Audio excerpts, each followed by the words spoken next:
Mudança faz parte da essência da vida.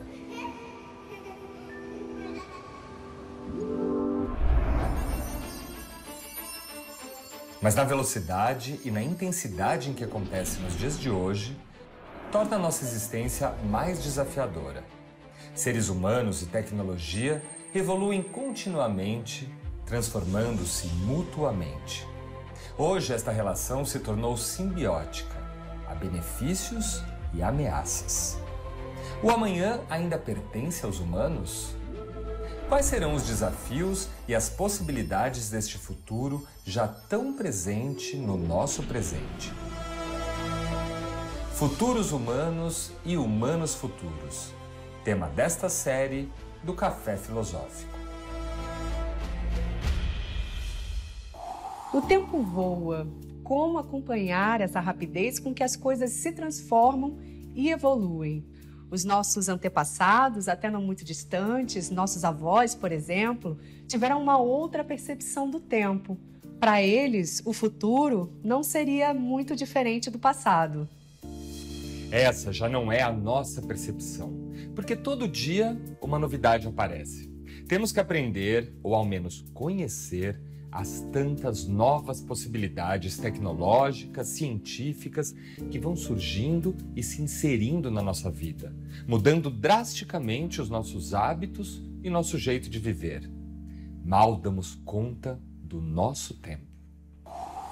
Nunca a questão do tempo foi tão colocada em pauta quanto agora. Provavelmente porque nós acabamos, estamos, depois de 2 anos, quase 2 anos, nessa pandemia, e a fragilidade, a vulnerabilidade, as contradições que surgiram da realidade diante de nós, nos colocaram agora nessa busca de um passado, de um futuro que seja melhor.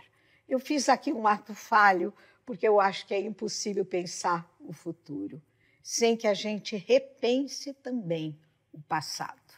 Então, eu tenho defendido uma tese, eu chamo de tese, mas é modesta, é uma ideia, de que nós temos que evitar o presentismo. Nós estamos num mundo hipercomplexo, desafios que não acabam mais, e a tendência é que as pessoas vejam os grandes temas do momento sob um ponto de vista imediatista.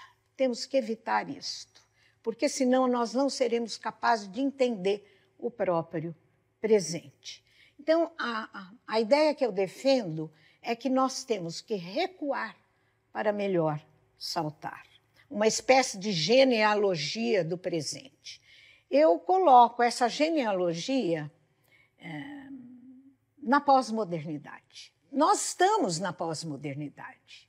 Então, embora os nomes sejam diferenciados, por exemplo, modernidade líquida, hipermodernidade, modernidade reflexiva e outros, ou mundialização, no fundo, todos esses autores e todos esses nomes se referem ao mesmo fenômeno, que eu posso chamar de uma espécie de explosão que implodiu um pouco com o passado e aquilo que nós concebíamos como modernidade. Na modernidade, foi fecundada uma noção de tempo linear, que, aliás, é uma noção de tempo que fundamenta a noção de progresso que está na base do capitalismo e que alimenta o capitalismo.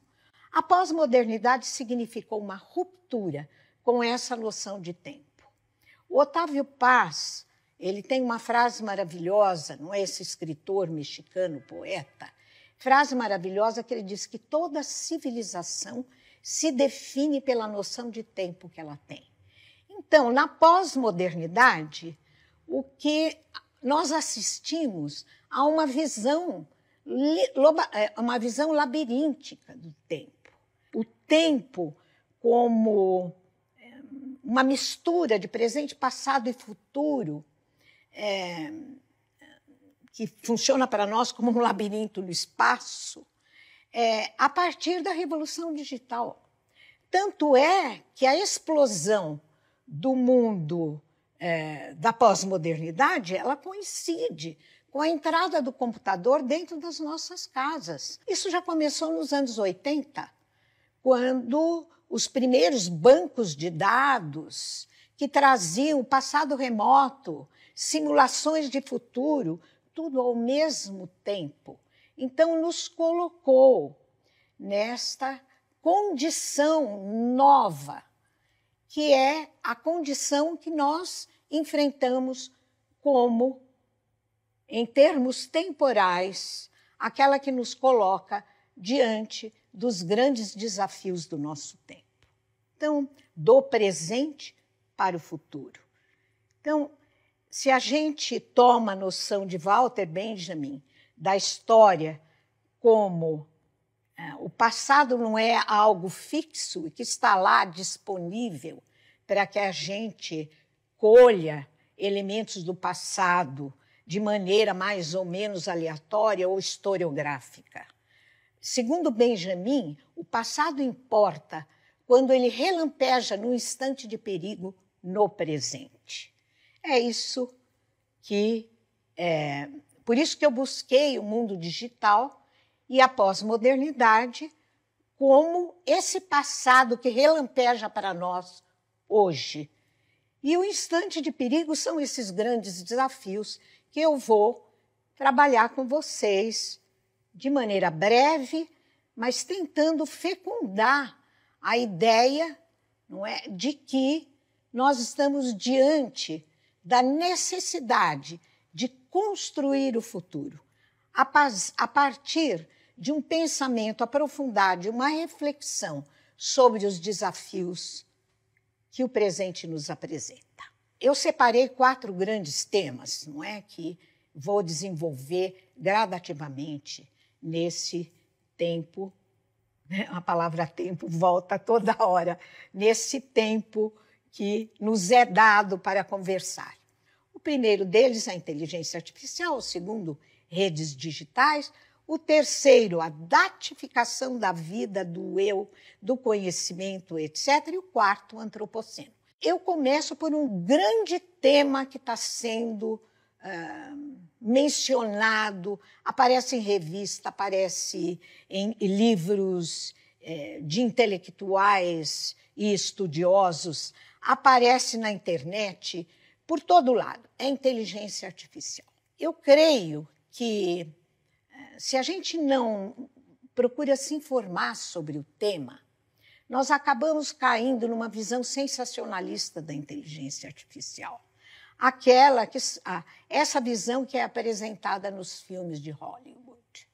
Ou seja, que a inteligência artificial vai devorar o mundo humano, que ela vai ultrapassar o humano, exterminar o humano. Isso me parece extremamente equivocado, embora a gente saiba que nós estamos num estágio de inteligência artificial fraca. Já escrevi isso num pequeno artigo, a inteligência artificial veio para ficar, crescer e se multiplicar. Porque a grande riqueza humana, mas é uma riqueza contraditória, é a inteligência. De fato, se a gente olha para o passado, desde o passado mais remoto até hoje, o que nós vemos é o crescimento da inteligência humana para fora do corpo biológico, nas memórias, memórias externas, extrassomáticas. Então, a inteligência artificial, ela não é outra coisa hoje, senão o estado da arte em que o crescimento da inteligência humana se encontra. São muitos riscos, porque nesse estágio em que nós estamos, a inteligência artificial se alimenta de dados humanos. Ora, o ser humano é paradoxal, ambivalente e contraditório. Então, ao importar dados humanos para alimentar seus algoritmos, a inteligência artificial acaba importando vieses, preconceitos. Não adianta a gente declarar conscientemente que não tem preconceitos, porque os piores preconceitos são inconscientes. Tanto é que, de repente, dentro de uma determinada situação, nós nos surpreendemos com os nossos próprios preconceitos. Então, esse é o enorme desafio do desenvolvimento da inteligência artificial, que os direitos humanos sejam respeitados, e a supremacia dos direitos humanos, que as discriminações sejam evitadas, para que essa inteligência possa continuar crescendo de maneira benéfica. Para cada um dos temas, eu trouxe colegas que eu admiro, grandes especialistas em cada um dos temas. Então, para começar, eu chamo aqui uma colega que eu admiro profundamente, uma das maiores especialistas hoje no Brasil em inteligência artificial e na questão fundamental da inteligência artificial, que é o respeito à ética. Atualmente, eu identifico 3 grandes desafios para o ecossistema de inteligência artificial. O primeiro é aprimorar a própria tecnologia. A técnica que permeia a maior parte das implementações atuais, chamada Rede de Neurais Profundas, Deep Learning, ela foi reconhecida tanto pela academia quanto pelo mercado em 2012. Ou seja, ela está em seus primórdios. Ela tem um conjunto de limitações que demandam aprimoramento. O segundo é aumentar o grau de conhecimento, de conscientização da sociedade, dos usuários, em relação a essas tecnologias, de tal maneira que os capacite a enfrentar, mitigar esses riscos. O terceiro é a criação de arcabouço regulatório com foco nas aplicações de alto risco, né? Então, eleger setorialmente quais são as aplicações que têm um potencial maior de causar danos tanto às instituições quanto aos indivíduos e criar diretrizes, leis para reduzir, eliminar ou ao menos mitigar esses riscos. Então, esses são os 3 grandes desafios que eu identifico no momento. No próximo bloco, a hiperinformação, o agigantamento dos dados na internet, ele redundou nesta patologia da desinformação.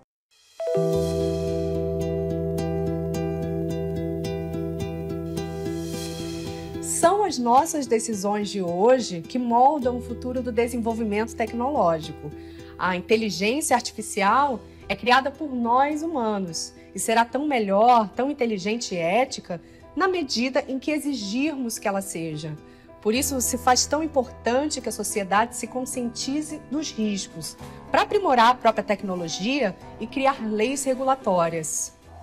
Diante de um tema que aparece e começa a ocupar as preocupações da sociedade, é importante que a gente ouça especialistas, pessoas que estão estudando esses temas, para que nós possamos ter garantia de que a informação que vem é uma informação legitimada. Porque, o que eu estou dizendo está muito ligado ao meu segundo tópico, que é outro grande desafio, que é o das redes sociais. Então, vamos voltar um pouquinho para o passado, para os anos 2000. Era uma época de euforia com as redes sociais. Parecia que elas tinham surgido como uma possibilidade de democratização da fala humana. Até então, nós estávamos ainda imersos nos meios de comunicação de massa, em que muitos recebiam a informação e poucos eram aqueles que selecionavam a informação que deveria chegar a cada um de nós.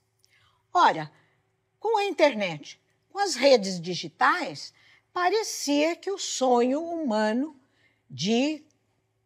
o espaço, não é, da fala, a oportunidade da fala ser aberta a qualquer um de nós. Eu cheguei a dizer que era um circuito dos afetos. E aí eu pensava nos bons afetos. Mas o tempo foi passando. Conforme os dados começaram a crescer, os nossos rastros na internet começaram a se avolumar, em 2016 ocorreu aquilo que eu chamo do anticlímax, do clímax ao anticlímax. A descoberta de que o Facebook entregou dados que foram dados sobre as eleições do Trump, que foram vendidos para o Cambridge Analytica, não, foram cedidos para o Cambridge Analytica, que vendeu os dados para a campanha eleitoral do Trump. Até hoje é muito discutido até que ponto, de fato, foram a venda desses dados que funcionaram para a eleição de Trump. Alguns acreditam que sim, há estatísticas sobre isso, outros continuam discutindo que foi uma decorrência também do tipo de cultura americana, que fica muito presa a isso que eu chamo de imediatismo, e que também foi responsável pela eleição de Trump, depois o Brexit. Conclusão, surgiu esta era da pós-verdade. Então, o que é a pós-verdade? Não é que a verdade não existe. Aliás, nós temos que reivindicar a existência e a necessidade da verdade, para que a gente não caia nesse engodo de achar que tudo agora é pós-verdade, ou seja, a verdade não mais interessa. Então, esse anticlímax da pós-verdade, ele está baseado nessa disseminação a disseminação das fake news. Fake news, que são notícias falsas. Então, enquanto as notícias eram um privilégio do jornalista, um merecido privilégio, porque o jornalista tinha formação para isso, o jornalista seguia as regras de deontologia, isto é, de ética profissional. De repente, hoje nós recebemos como notícia tudo aquilo que corre velozmente pelas redes sociais da internet. Então, e passam como notícias. E não adianta a gente dizer que não são notícias, porque muitos jornalistas hoje têm defendido. Se é fake, não pode ser notícia. Se é notícia, então não é fake. Ocorre que nós não recebemos as informações hoje com o rótulo de que elas são falsas. E o mundo da internet é um mundo de compartilhamento intempestivo. É um mundo de uma velocidade inacreditável. Então, e cada um tem sua voz, tem sua palavra dentro da internet. Daí terem surgido essas agências de checagem de fato. E é a grande preocupação que nós temos agora, porque a hiperinformação, o agigantamento dos dados na internet, ele redundou nesta patologia da desinformação. Existem muitas iniciativas contra isso, no sentido de que correções nós podemos ter para um problema tão sério como este. Eu costumo dizer que o grande antídoto é o do investimento numa nova noção de educação, uma educação multissetorial, que envolve desde a educação dos jovens para as redes e nas redes, a educação nas escolas,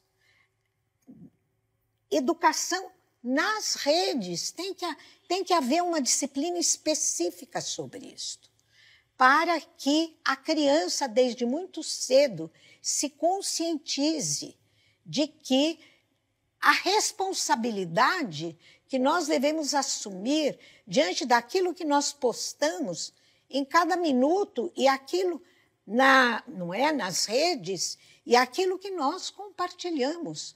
Quantas vezes não compartilhamos desavisadamente de informações que são falsas, porque as fake news, elas têm graus. Desde uma fake news que provoca o riso e que não é tão nociva socialmente, quanto as fake news que produzem efeitos políticos e que provocam profundos riscos à democracia. Não apenas a democracia, mas a vida cidadã. Não é? Uma cidadania saudável. Então, para fazer agora uma síntese sobre este tema, eu gostaria de chamar uma outra especialista, na qual eu confio profundamente, que tem trabalhado com isso e, aliás, ela é jornalista de formação e vai nos trazer uma síntese que vai das fake news para esta coisa muito nova e para a qual nós temos que nos preparar em 2022, que são as deepfakes. A gente sabe que não só as fake news, mas todo tipo de desinformação atinge milhões de pessoas diariamente, especialmente de 6 anos para cá, quando se deu o tamanho espalhamento viral em sites impostores, redes sociais, mensageiros instantâneos, primeiro com mensagens inverídicas e muitas vezes mal intencionadas, mas quase que de imediato as imagens que antes não tinham uma linha de fraude começaram também a enganar. Então, como um extremo das fake news na era cibernética, surgiu a deepfake, criada com deep learning. Então, em vídeos pré-existentes, como um plágio mesmo, unem-se textos, clonam áudios, sobrepõem imagens sintetizadas por inteligência artificial. Então, um rosto pode ser trocado por outro, ou usa-se um rosto inexistente até, são misturas de outros, né? São as fake faces. Então, edita-se de forma a deturpar, tirar do contexto, na intenção de provocar ainda mais a instalada desordem informacional. De início, quem prestava atenção podia ver sinais da manipulação, como os lábios borrados nos vídeos, né? Ou falas mal cortadas, falta de nexo entre as frases, excessos de corte, etc. Mas com o passar do tempo, as produções foram se tornando mais precisas e estão mais parecidas com suas vítimas. As ferramentas também melhoraram em usabilidade, com seu manuseio ficando cada vez mais fácil. Então, entender de que maneira tanto as fake news quanto sua consequência atroz, né, as deepfakes, como elas propagam estrondosamente e exercem uma ascendência sobre o público, desvirtuando sua maneira de pensar, é a nossa preocupação. No próximo bloco... Conhecimento se transformou em dados. Nossa vida se transformou em dados. Nosso eu se transformou em dados.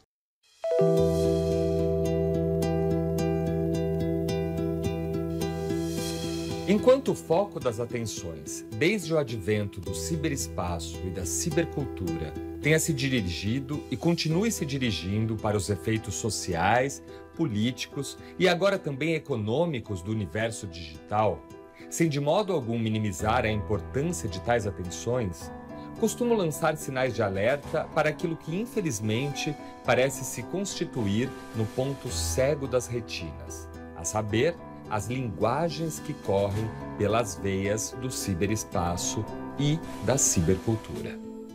Tem muita gente que diz que o ciberespaço morreu, a cibercultura morreu.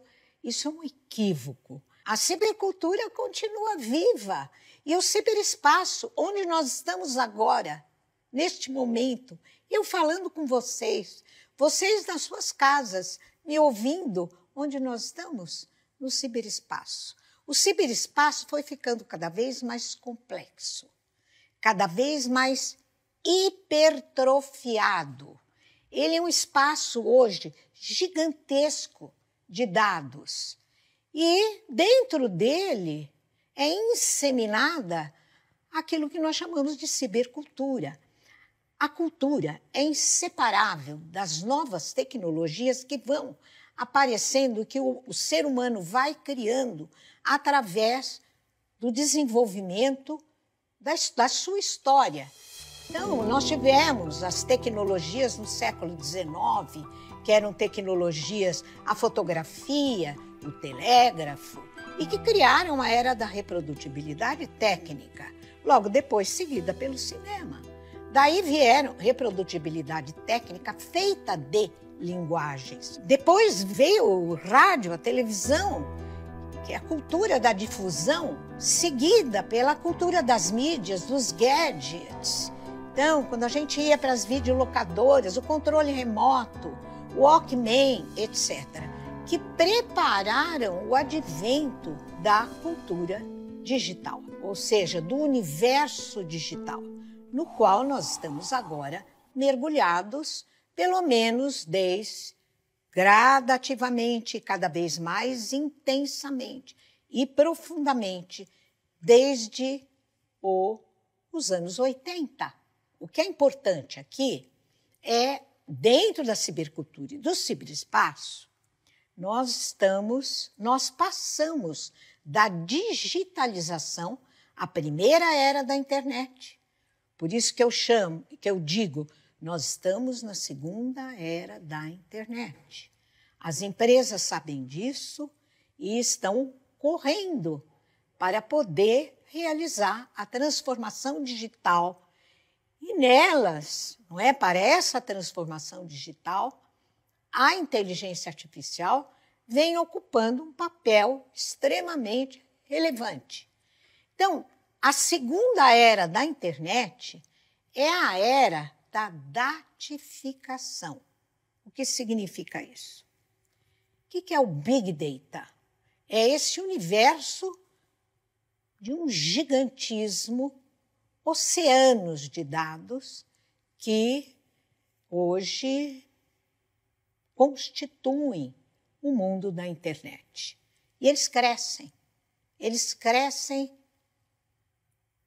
continuamente. Não há parada, não há ruptura, por enquanto, para esse crescimento. Por isso se constitui um outro grande desafio que nós temos que enfrentar. Por quê? Os Big Data, os grandes dados, o gigantismo de dados, levou hoje a essa passagem disruptiva da digitalização da primeira era da internet para a datificação segunda era da internet. Tudo se transformou em dados. O conhecimento se transformou em dados. Nossa vida se transformou em dados. Nosso eu se transformou em dados. Nós estamos criando gênios digitais. Enquanto nós estamos aqui vivendo em carne e osso, não é?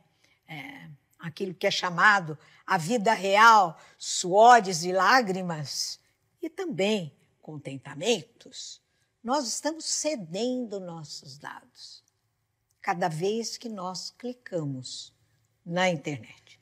Basta um clique. Esses dados hoje estão sendo monitorados por inteligência artificial. Então, isso que a gente pode chamar de gênios digitais, eles são rastros que nós vamos deixando. Nós não conseguimos mais existir sem o celular. Nós não conseguimos mais existir sem a internet. A internet hoje é um prolongamento agigantado da memória humana. Não dá mais para a gente escrever qualquer coisa ou pensar sobre qualquer coisa sem alguma entrada no Google ou um outro motor de busca. É que o Google acabou, não é, assumindo uma hegemonia. Conclusão, o que é o gigantismo dos dados e a datificação e em que ela está convertendo nossa vida? Eu digo que nós viramos um oxímoro. De um lado, nós sabemos que nossos rastros estão sendo monitorados. De outro lado, nós não conseguimos abdicar do celular e da internet. Então, eu vou chamar, eu considero o maior especialista nesse tema hoje no Brasil. A dataficação é o amplo rastreamento de informações para análise de comportamentos, pessoas ou objetos, gerando recomendações de ações. Ela se dá em 3 níveis. A dataficação da natureza: produzir, armazenar, distribuir e analisar dados exige extração de minério e consumo de energia em data centers. A computação nas nuvens é uma metáfora. A dataficação do conhecimento. Um conhecimento dataficado, por um lado, nos permite ver a vida social em movimento e, por outro, reforça a fé de um mundo transparente, inteligível e manipulável. E a dataficação da vida social, que é o rastreamento generalizado de dados em plataformas e redes sociais digitais. Aqui entra a dataficação do eu. Plataformas e redes sociais funcionam a partir de um indivíduo performado como um conjunto de dados, a partir do qual algoritmos de recomendação os indexa em perfis, induzindo assim ações e valorizando coisas em detrimento de outras. Portanto, a recomendação é uma espécie de coerção, pois a lógica algorítmica torna coisas invisíveis.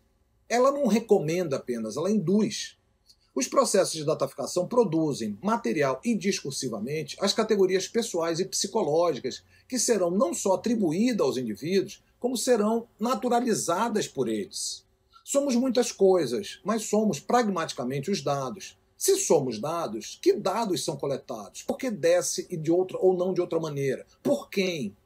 Torna-se urgente, portanto, transformar essa formatação e a recomendação algorítmica da dataficação em uma questão política. Certamente é uma questão não apenas econômica, mas também política, sobretudo política.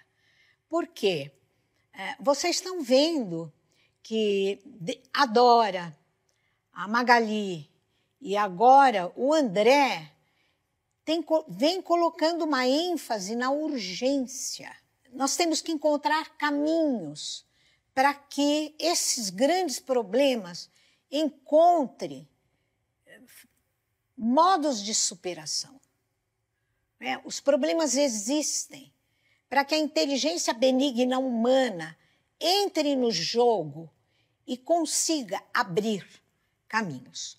Ora, essa era da datificação, não por acaso, como os dados hoje estão na mão, né? Na mão, aliás, é um eufemismo, estão sob o domínio e a hegemonia das grandes empresas, como Amazon, Facebook, Spotify e etc., detém a hegemonia dos dados e lucram, é uma nova forma de capitalismo. Lucram com isto e certamente acabam, por meio do monitoramento dos algoritmos, trazendo de volta para nós exatamente aquilo que nos coloca dentro de uma bolha. Porque os algoritmos, não é? O monitoramento dos algoritmos, eles adivinham, não é? Aquilo que a gente quer. Então, não resta entrada para a gente furar a bolha e buscar aquilo que a gente gostaria de querer. E que, fechados numa bolha, nós estamos praticamente enclausurados em retornos e recomendações.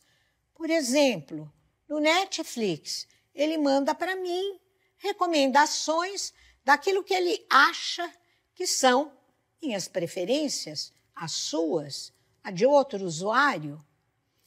E como o mundo da internet é um mundo de uma velocidade inacreditável, a gente vai acatando sem que a gente tome o cuidado de se lançar na aventura de uma procura por aquilo que a gente ainda não viu, ou aquilo que extrapola e que nos leva para os caminhos da alteridade. Nós temos... É tão importante que a gente aprenda a dialogar com aqueles que são diferentes, aqueles que pensam diferente de nós. No próximo bloco... É a inteligência artificial que está hoje monitorando as redes, que está por baixo, invisível. Eu costumo dizer que nós temos que aprender a pensar aquilo que não é visível.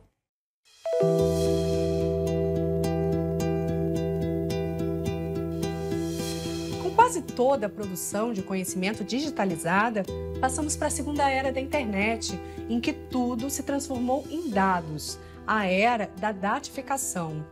Quanto custa à natureza manter essa enormidade de dados em nuvens metafóricas? Quanto torna a nossa vida transparente e controlada? Sim, hoje somos dados, indexados em determinados perfis. E uma lógica algorítmica nos coloca junto aos iguais, aos mesmos, em bolhas, tornando invisível o outro. Nos induz a desejos e a escolhas em detrimento de outras. Nos torna manipuláveis. E a ambivalência é, ao mesmo tempo, acreditar estarmos no controle de tudo. Sermos o centro do universo, com tudo à nossa disposição e a nosso favor. Eu entro no último tópico, que este sim é um desafio que envolve o globo, a espécie, o planeta Terra. Este planeta que, quando o ser humano foi à Lua, embora tem gente que acredite que ele não foi, o que é muito triste, faz parte da desinformação. Quando o ser humano foi à Lua, o que esta chegada, não é? Esta viagem pelo espaço trouxe para nós é uma imagem da Terra. A Terra redonda, linda, azul.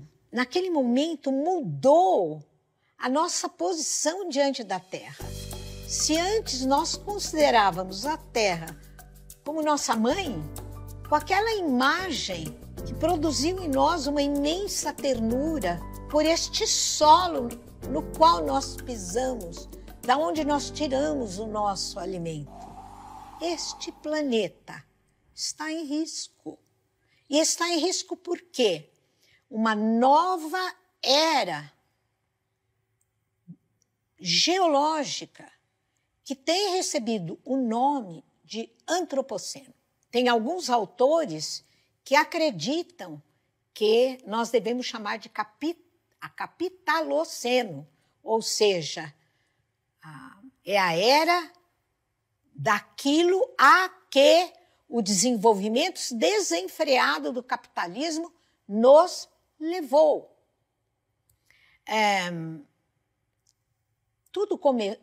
As marcas, não é? As marcas dessa transformação e ruptura do tempo geológico, alguns marcam com a Revolução Industrial, máquina a vapor, e que a Terra começou, não é, a ser contaminada por gases, efeito estufa e etc. Mas outros marcam o início depois da Segunda Guerra Mundial, que coincide exatamente com a era do advento das tecnologias computacionais. Então, para falar para nós sobre esse tema, uma das pessoas que tem estudado com grande profundidade, explorando todas as facetas dessa nova era, que é o Rodrigo Petrônio. Eu diria que o antropoceno, como o próprio nome diz, né, é a centralidade do antropos, ou seja, do humano. E a única saída, ou a primeira das saídas possíveis para nós sairmos desse impasse e desse paradoxo, e desse abismo, né, ao qual a humanidade chegou e que compromete todas as vidas da Terra, né, inclusive o próprio sistema Terra, é nós abandonarmos a centralidade do humano. Então eu diria que o paradoxo fundamental do antropoceno é o fato dele ser uma nova época humana que está começando agora, que implica na alteração de diversos processos do sistema Terra. É uma alteração que decorre da centralidade do humano, ou seja, de todas as narrativas antropocêntricas que colocam o ser humano no centro dos processos da vida e da Terra e do universo, e que agora está chegando nos seus estertores, nos seus limites finais, e é preciso, então, urgente, nós abandonarmos essa fisionomia, essa autocentralidade e esse antropocentrismo e superarmos de uma vez por todas as divisões entre natureza e cultura e todas as formas de dualismo. Esse é o caminho e é um dos principais recursos para que nós consigamos ultrapassar esse limite e achar soluções para esse cenário cada vez mais preocupante, cada vez mais abissal, que se abre diante da humanidade da Terra no começo do século XXI. Os desafios do mundo em que vivemos estão aí, as contradições, os dilemas, as ambivalências. Isso é característico. O humano nunca deixou de ser ambivalente, paradoxal e contraditório. Aliás, a psicanálise pôs o dedo nessa ferida. Os 4 tópicos que eu abordei, eles estão conectados. Tanto é que eu comecei pela inteligência artificial, não apenas porque a gente poderia chamar o último grito do desenvolvimento tecnológico científico, não é, da tecnociência, mas é a inteligência artificial que está hoje monitorando as redes. É a inteligência artificial que está por baixo, invisível. Eu costumo dizer que nós temos que aprender a pensar aquilo que não é visível. Esse frisson com as redes sociais é porque elas são visíveis, mas por baixo estão tocando instrumentos invisíveis que nós precisamos começar a aprender a explorar. Eu não conheço outro tipo de exploração a não ser pela busca de informação legítima, que nos tragam garantias de que lá está um caminho para o conhecimento. Hoje, carregamos na palma da mão o cinema, o rádio, o livro, o teatro e até a televisão. Temos acesso, através das nossas pequenas caixas pretas, a quase todo o conteúdo disponível pela internet. Essas extensões e seus inúmeros acoplamentos a dispositivos de suportes midiáticos geram relações comportamentais, sociais, políticas e culturais distintas do passado.